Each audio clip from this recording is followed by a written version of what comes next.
Welcome to the Astrology Weekly Podcast. It's time to dream new dreams and create new realities. What we're expecting is a Scorpio New Moon. I love new moons because they give us an opportunity to plant new seeds. This moon in Scorpio is going to bring with it a lot of emotional intensity because we're still continuing this trend with Uranus interacting with Mars. As you know, Mars is currently in Cancer, very moody, sensitive zodiac sign. So we can expect meaningful emotional purging coming out of this new moon if we're willing to utilize all of the emotions that are given to us. This new moon is happening at a Sagittarius degree, so there is no moving forward without truth, without new understanding and new knowledge. So we're being asked to dream a little, to tap into some optimism and release old patterns that are keeping us stuck. Who will be the most impacted? Scorpio, Taurus, Leo, and Aquarius. It's important to also look at the degrees in your chart. So wherever you have Sagittarius degree or Sagittarius zodiac signs, I would encourage you to study that placement in your chart because what's happening is happening both at the Scorpio sign and the Sagittarius degree. So both energies are coming into play. A new moon in astrology is a time of planting seeds. So the Scorpio new moon is urging us to start anew. It's about speaking the truth. And speaking the truth isn't always easy. You know, there may have been times in the past when we attempted speaking the truth and were punished for it. Some of that energy may still be lingering with us. So what this new moon is asking us to do is to examine those dark spaces in our brain, in our hearts, in our bodies, and release them by giving ourselves the chance to be honest with ourselves about who we are and what we want. Be clear with our intentions. It's not just about expressing our emotions, it's also about feeling our feelings. Manifestation doesn't work when we don't have feelings. And this is why Scorpio is the ultimate alchemist of the zodiac, is because not only are they fluid like water, but they're also deeply connected with themselves. So this is a powerful and profound energy urging us to let go and to not hold on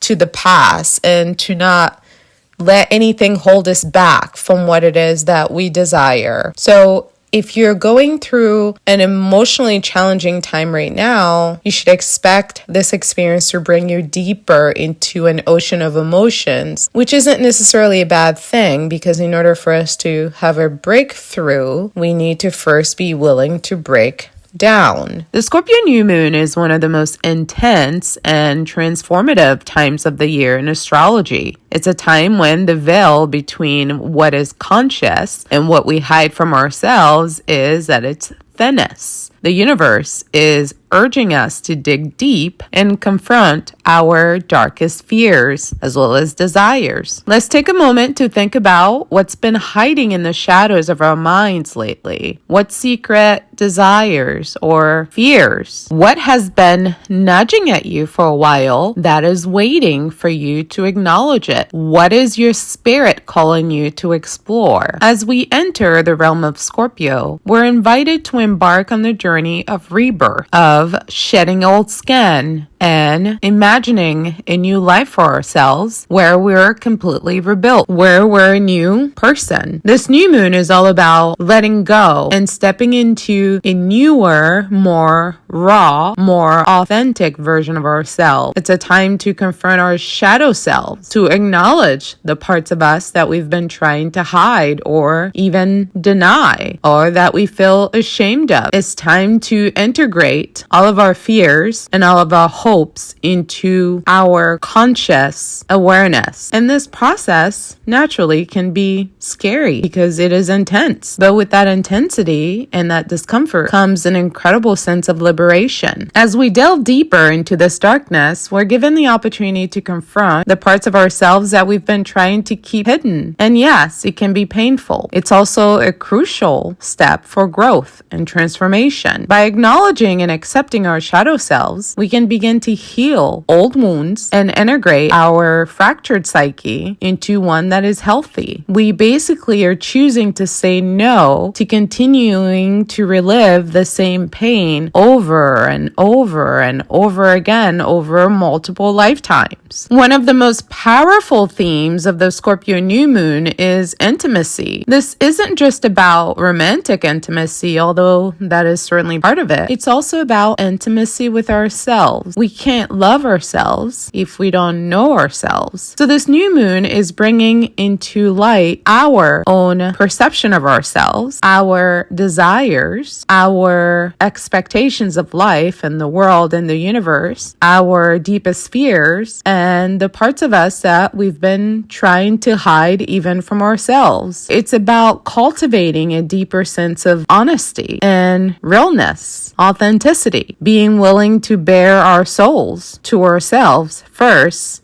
and then to the world. So let's talk about how each of the 12 zodiac signs are going to be affected. Aries, this falls for you in your 8th house, so there's going to be conversations around assets, money, parting of ways, perhaps a divorce, but basically making some radical changes around some of that. How we do financial entanglements, and how do we manifest abundance with other people. During the previous Aries full moon, you probably got an opportunity to see things more clearly about your finances that you couldn't see before. This is now a chance for you to let go of the past and move forward in a new direction with your destiny when it comes to you taking autonomy and control of your wealth.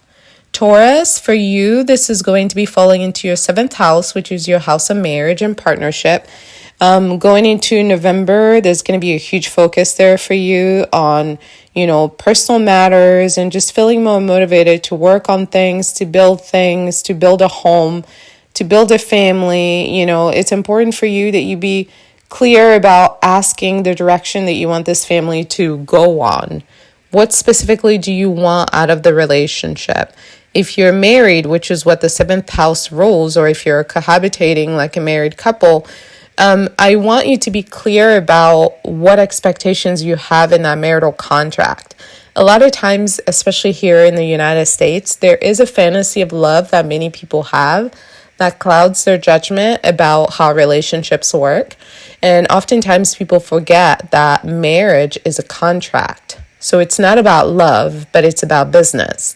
And a good marriage is a marriage between two people who love each other, but who understand that the marriage itself doesn't have very much to do with their love. So in order for two people to be happy in a marriage, there's some rules and regulations that each party brings to the table that must be followed. Marriage has to be a place where they get their needs met, where the contract makes sense. And the contract only makes sense if there's a fair exchange. Oftentimes in the West, people come to marriage without that conversation. Like, what do I want out of it? What do you want out of it? This is an opportunity for you to play this right, Taurus rising, by clarifying that, in your marriage so that you can find more fulfillment.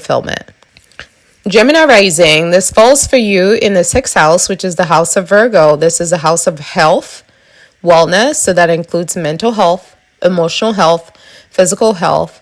The 6th house also rules our routine, the way we go about doing things throughout the day, how we get things done on a weekly basis, and how our work contributes to our emotional well-being, as well as our sense of feeling of service to humanity. Your work life, your relationship with your body, with yourself. Write some new goals around how you're going to take better care of yourself and how you're going to implement a work-life balance that does not invite you into self-betrayal. Because for Scorpio, self-betrayal is the worst sin of them all. Moving on to Cancer. Cancer, for you, this falls in the 5th house of pleasure and joy. This is a house that's naturally ruled by Leo. You'll be presented with plenty of opportunities to dive into your hobbies, your passion, your fun, whatever makes you feel alive, whatever makes you feel like you're free, like you're a child and you're just exploring every possibility and doing all the fun things that you want to do. It's really about you testing how happy you can be and being willing to push yourself to explore what pleasure and joy really looks like for you. So set some intentions around that into inviting more pleasure, more joy, joy into your life. Leo rising, decide what you want to do with your family trauma.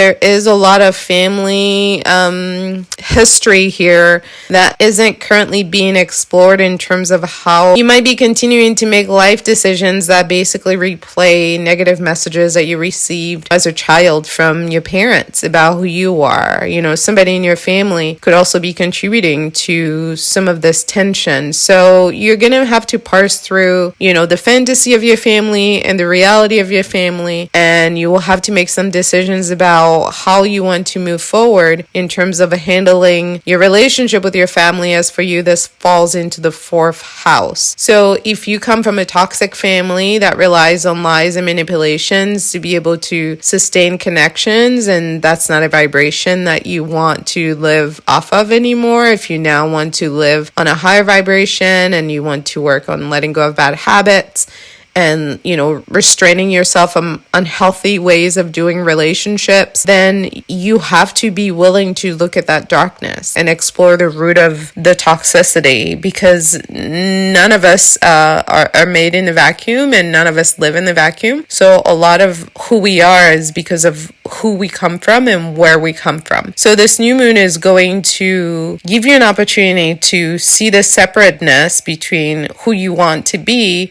and where you come from, and see what work it is that you need to solidify within yourself so you can actually transform into that which you wish to be in the future. Virgo rising, what's beautiful about this energy for you is that Scorpio is a naturally negative female energy, and so is Virgo. This falls for you beautifully in your 3rd house, so it's a house of communication. This is a house externally ruled by Gemini.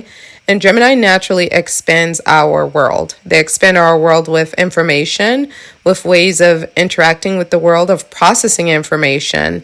And it's not just about communication for the sake of communicating. Gemini is very good at bringing a new vision to us that allows us to see things more clearly.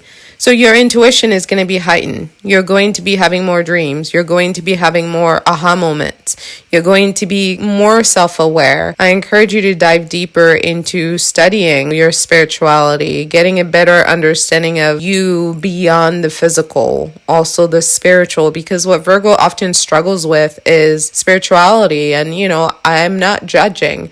I know religion has done a lot of damage to many people, and it's very hard for people to feel good about spirituality, in light of all of that. But it's important to keep in mind that all of us are spirits. And before religion, we were here. Before science, we were here. And before all of that, we were here with just nature. So whatever our spirit guides need to communicate to us, that channel has always been open. And it's always open for you, Virgo rising, if you choose to step into it. This is your opportunity. Libra rising, if you are feeling less abundant right now, I want you to know that a lot of it is because you have been having a scarcity mindset. You have been filling your mind with energy that is not agreeable to Venus. Venus likes opulence, abundance, peace, beauty. It's about the superficial aspects of life. Yes, Libra rules justice, which is not superficial at all, but Libra's default is the superficial. If you're Libra rising and you're feeling like you're not settled and you can't feel relaxed in your abundance, and you're always worried about not having enough money and whether, the money that you have will provide the things that you need, I need you to know that this is a manifestation of your own fears, of your own anxiety and your own limitations. The thoughts that we have in our heads, like it or not, create our reality. Glass half full sort of mindset. Some people live that way. And for some people, it's glass half empty. I want you to be intentional about how you want to look at your finances. And the beautiful thing about being ruled by Venus is that you are naturally abundant. So if you're struggling with wealth, it's because you are not in agreement with the energy that rules your chart. So start to put more energy into telling yourself the truth about what you deserve, and just shifting your mindset will invite more of this kind of positive energy, this empowering mindset, really, that you need to leave this desolate land of there isn't enough, when truly there's more than enough for everybody. For you, Libra, this new moon is all about the second house. It's all about your resources, your money, and how you do money, how you handle your money, what your thoughts are about money. Money is a figment of our imagination. We created it. It's a value system. If you interact with it from a place of fear, it runs away from you. If you interact with it from a place of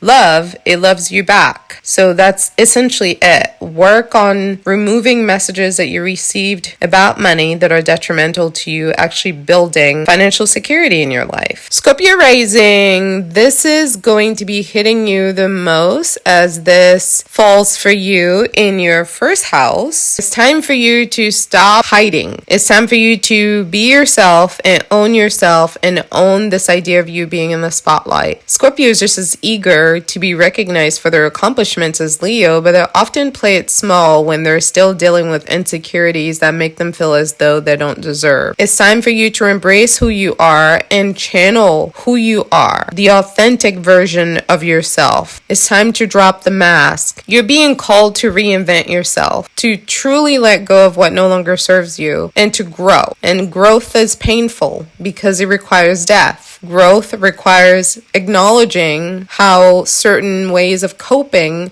that we've had to use in the past are no longer working for us and why they're no longer healthy for us. The beginning of November is really going to push you to leave that which no longer works behind because you're too smart to continue to do the same thing over and over again and expect different results. It's time for you to allow yourself the chance to do things right and to do things the way that you do them. And quite frankly, that is what's right. Because what's right for me, if it's not right for you, isn't right. So it's about living in truth. When you start honoring your own divinity, you become very selective about who you give your energy to.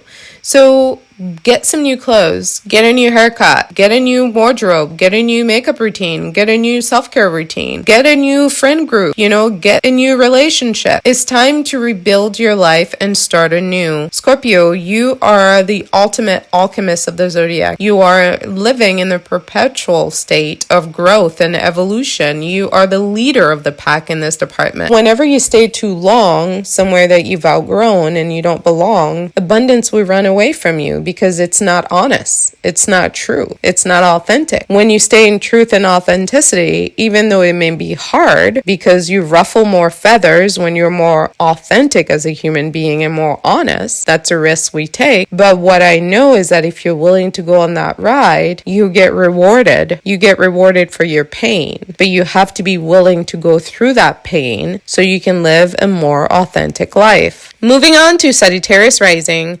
Sagittarius, it's time for you to investigate your mental health. It's time for you to investigate your relationship with spirituality. This falls for you in the 12th house, which is a house ruled by Pisces. Pisces is about the underworld. It's about the shadows. This is why Pisces is exalted at Venus, which is about love. So the areas where we haven't been loving ourselves, we haven't been telling ourselves the truth, we haven't been honoring our authenticity, we get to see them very clearly this time around and then rewrite that story to make it match our reality. Sagittarius is ruled by Jupiter, the largest planet in our solar system. A huge part of Sagittarius' ability to develop abundance and to manifest their dream life rests in them telling themselves the truth and telling others the truth. And oftentimes Sagittarius will trick themselves out of their reality by focusing too much on other people's needs. It's time for you to get back to prioritizing your needs by assessing what's keeping you back, what's holding you back from your growth and development. What's the work that you need to do on yourself with regards to your family history? Because remember, Scorpio is a karmic in astrology. So everything that's happening with this new moon has a karmic energy to it. And Sagittarius is all about information. It's the explorer of the zodiac. So it's time for you to take a step back and explore yourself, learn from yourself, and teach yourself what you've been missing so you can change your life. Capricorn rising, relationships, Friendships, that's a focus for you as this falls for you in the 11th house. Scorpio is asking you to be selective with your time, with your energy, with the people you choose to spend time with. Everybody does not deserve to know you intimately. Everybody does not deserve to be in your life. Everybody does not deserve anything from you. You don't owe anybody anything. It's time for you to go back to being the executor of your life. Oftentimes, Capricorn is very self-sacrificing. And they do that because they're called to serve the populace. It's very easy for Capricorn to be very self-neglecting and to be self-abandoning, not from a place of ethics or values, but really from a place of prioritizing other people's needs over their own, because they're so big on taking care of people and helping people and caring for people. Scorpio is calling you to be highly selective, because you're not going to survive Pluto in Aquarius if you don't know how to pick your battles and pick what deserves your attention and what deserves to be ignored. And let me tell you, 2025 is going to be challenging, okay? It's going to be bringing up a lot of endings for many of us.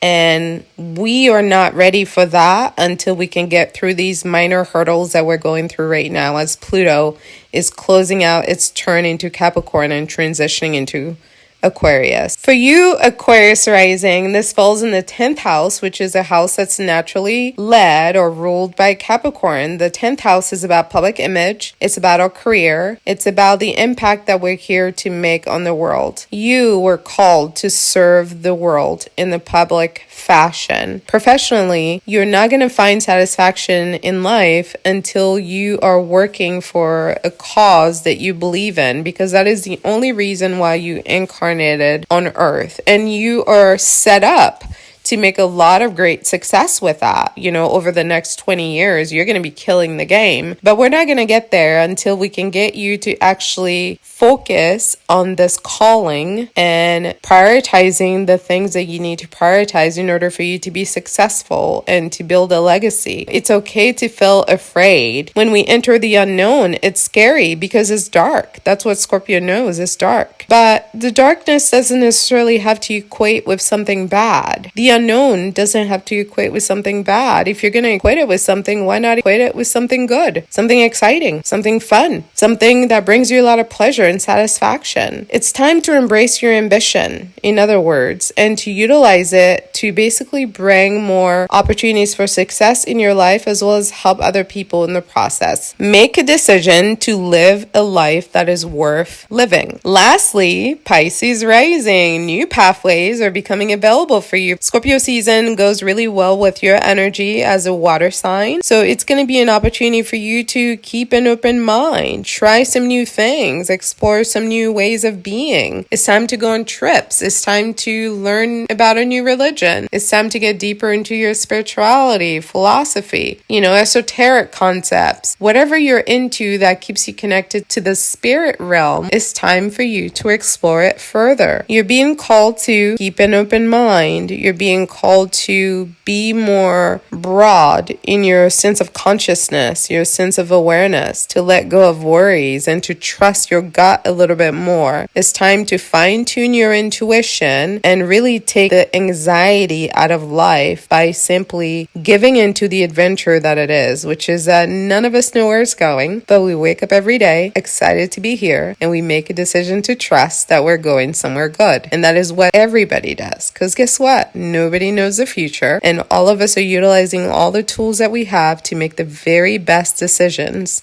so that we can be successful in this world. And one of the best tools that you have, Pisces rising, is in your gut. It's time for you to learn to trust it, because you always know the truth. But the problem is the delusion of Neptune gives you a door for you to stray from the truth. So it's time to get back to what is honest, what is truthful, what is raw, what is authentic, and to lean into that. You may not know the future, but you know what feels right and what feels wrong. And if it feels wrong, we honor it. that truth of that feeling and we act accordingly. And in doing so, we're showing to the universe that we're trusting the process. And lo and behold, the more we trust, the better it gets. That's all that I have for today. Thank you for listening to the Astrology Weekly podcast. Head over to our YouTube channel at Astrology Weekly and subscribe. Join our private manifestation group on Patreon at Intuitive Healing. You can also purchase a confidential astrology reading on Patreon by searching our shop for personal reading. I'll catch up with you guys next week for another Astrology Weekly podcast. Wishing you a happy new moon in the sign of Scorpio.